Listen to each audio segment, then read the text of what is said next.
This bout will take place in the bantamweight division over three-minute rounds. Introducing firstly, fighting out of the red corner, representing Tsunami Gym, Andy Collier.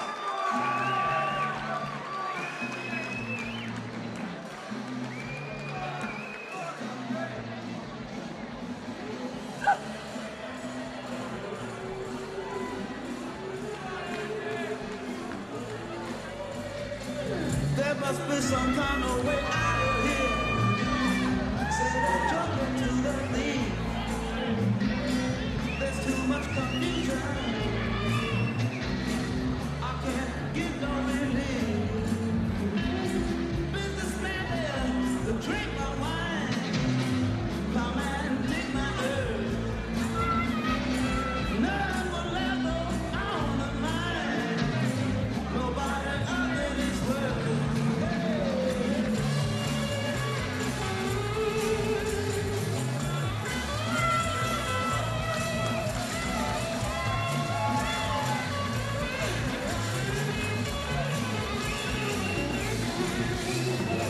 No reason to get excited.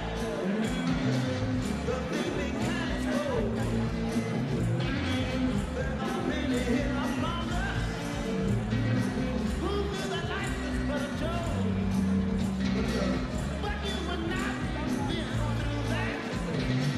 And this is not our fate. So let us stop talking bullshit now. The hour's getting late.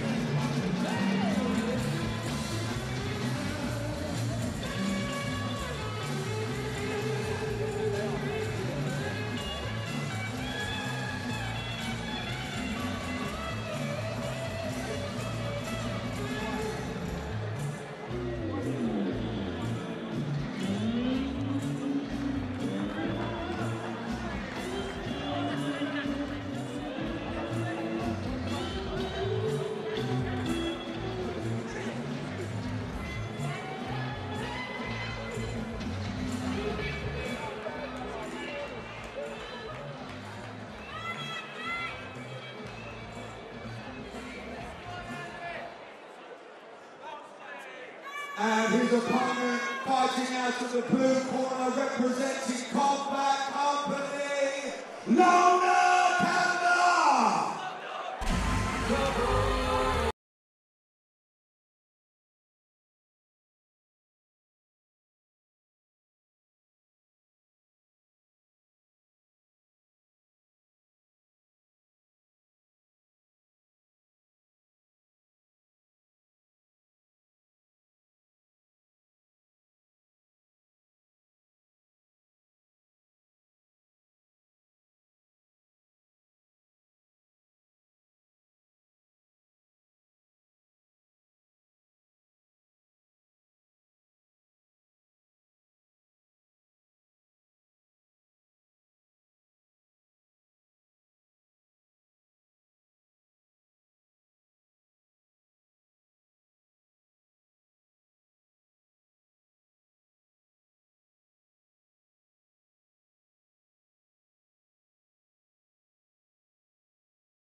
At BC MMA 13, it's the final bout on the first portion of our amateur undercard.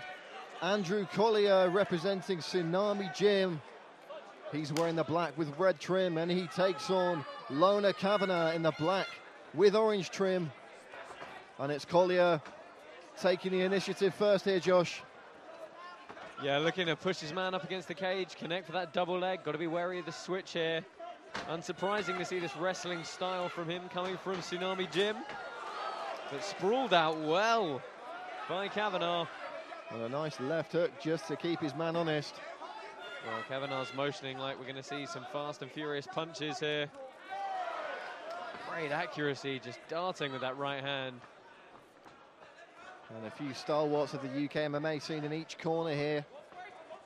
John Antonio Maguire, Fabio Ferrari in the corner of Andrew Collier as he looks to effect a takedown against the cage. Yeah, he set that up really nicely. A driving left hand straight to the face, brought the hands up, opened the hips up, He's got the connection he wants against the cage here, but can he finish? Unsuccessful once so far as he looks for the reap. Jake Bostwick in the corner of Lona Kavanagh. Oh, he's got to keep the pressure forward, but he's allowed Kavanagh to circle off here.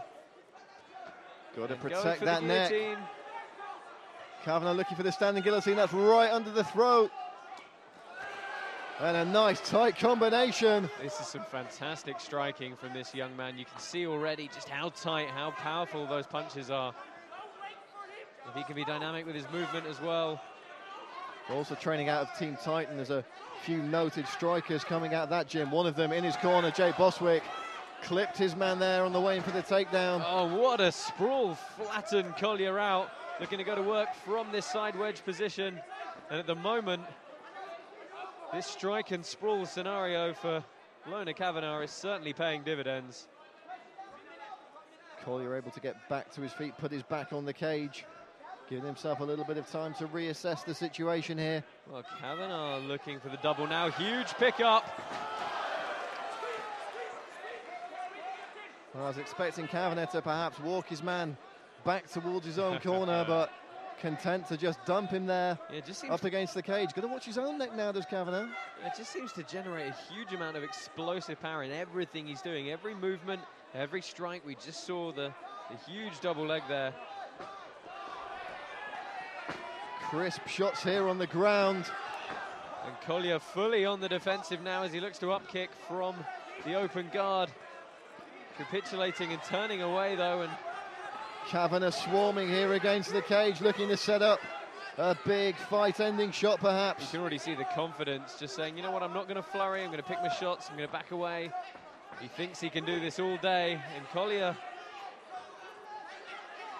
trying to stay in this one. Lunging punches from Collier, but gets clipped on the way out. I mean, look, he set his takedown up really well with that left hand once already. Let's see if he can do it again. The problem is he doesn't seem to be able to complete any of these takedown entries.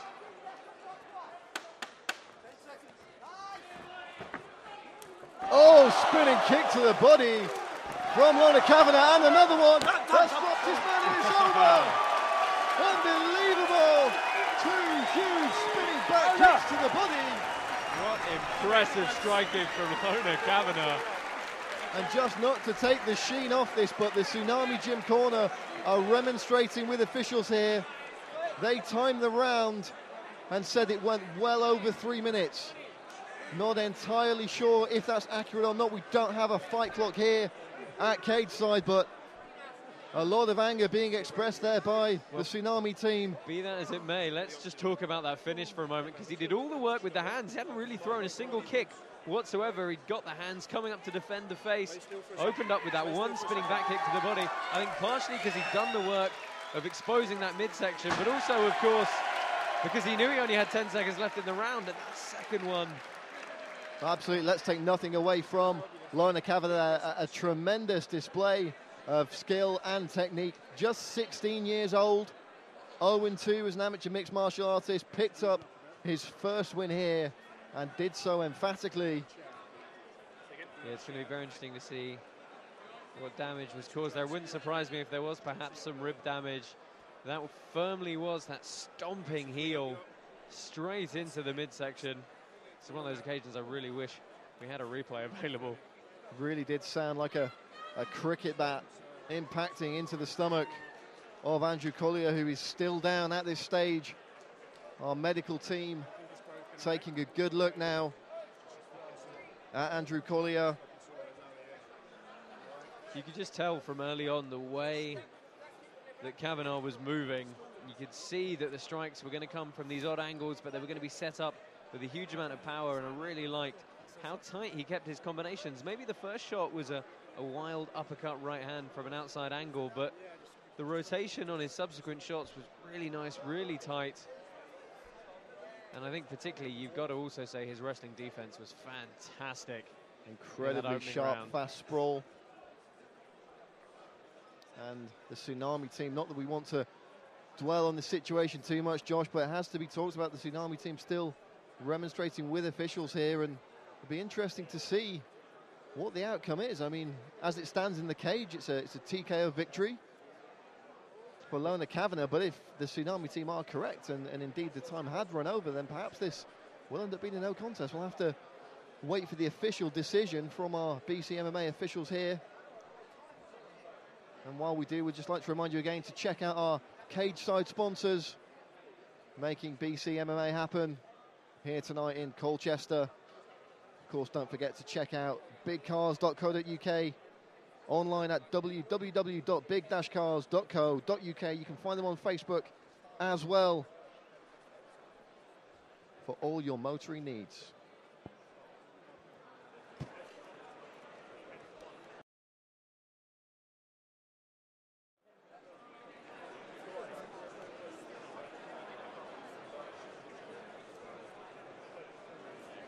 Okay, ladies and gentlemen, thank you very much. Can we just have your attention? Give both these fighters an amazing round of applause. A very, very good standard of MMA and the amateur ranks to play this evening.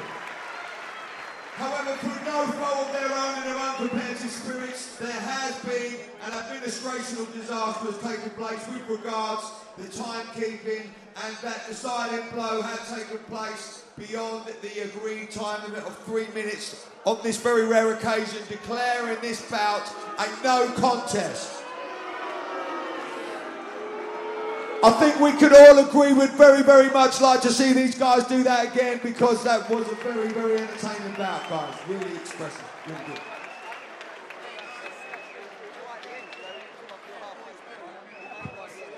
So the official decision here for that one, a no contest.